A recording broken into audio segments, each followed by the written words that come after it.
Okay, guys, this is a disclaimer. I'm about to talk about something that's super gonna gross you out if you're a sugar addict or a carb eater. I'm sorry. Um, I've been on kind of keto slash carnivore diet now for 2 months, I think, as of today, somewhere around there. And I've lost a total of 7 kilograms. And what's more is it's not as much the weight as it is the actual disinflammation, or how do you say that? Uninflation? I don't know. But what's really interesting about today is I actually craved a big, juicy, fat-laden rib, beef rib. So I kind of baked that in the oven, and I had my salad, probably 5 or 6 cups of just about everything you can name. The green, I don't know what it was. I think it's romaine, and then just cabbage, green beans, radish, spinach. You know, the whole litany there with a nice mayonnaise dressing that I make. And then comes the pièce de résistance, huh? The beef rib. Oh, and I got to the point where I was done eating the meat, and I actually wound up slicing it and just cutting out the fat and just munching on the fat because I was hungry, and I was hungry for fat. And for dessert, I had peanut butter in some celery sticks. And I thought to myself, you know how gross it is when people like think about, there was a guy, Jimmy Kimmel, who had a show, and he paid somebody like $100 to eat a pound of butter. And so I like grabbed a chunk of butter, put a little salt on it, because we have unsalted butter here. And I was just like,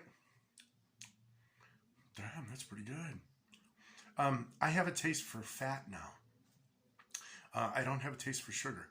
If you threw a cheesecake in front of me and I were hungry, and you threw a big chunk of beef tallow, I would prefer the beef tallow and just eat it.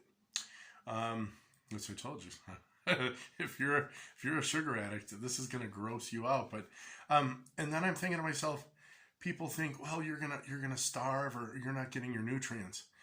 And I'm thinking to myself, well, that's okay for people who think in terms of the food pyramid, where you have to eat more than half of your calories in breads and sugars and refined carbs and stuff like that.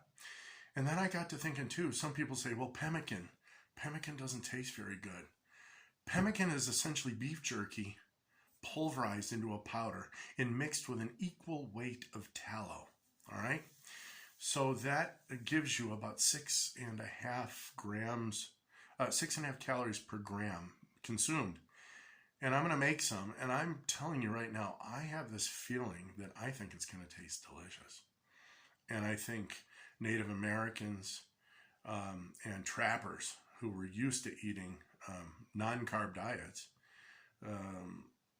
because you can survive a long time on pemmican. Matter of fact, I think it's sempiternal. I think with water and pemmican, I think you can live a good long time, because the beef itself ate all the nutrients in the grass, and the fat-soluble vitamins are all in the tallow. Large schmaltz and butter, etc., olive oil, they tend to go rancid, they oxidize, but tallow seems to be able to hold its own a little more, and it's solid at room temperature. So it's kind of like, well, you can have your Snickers, I'll eat pemmican. All right, I will make up a batch, and I'll let you know kind of how that goes. This is really cool. Oh, and all of a sudden I got one of my English students like, dude, I want to fast. And he fasted, and he's fasted almost for 20 hours now.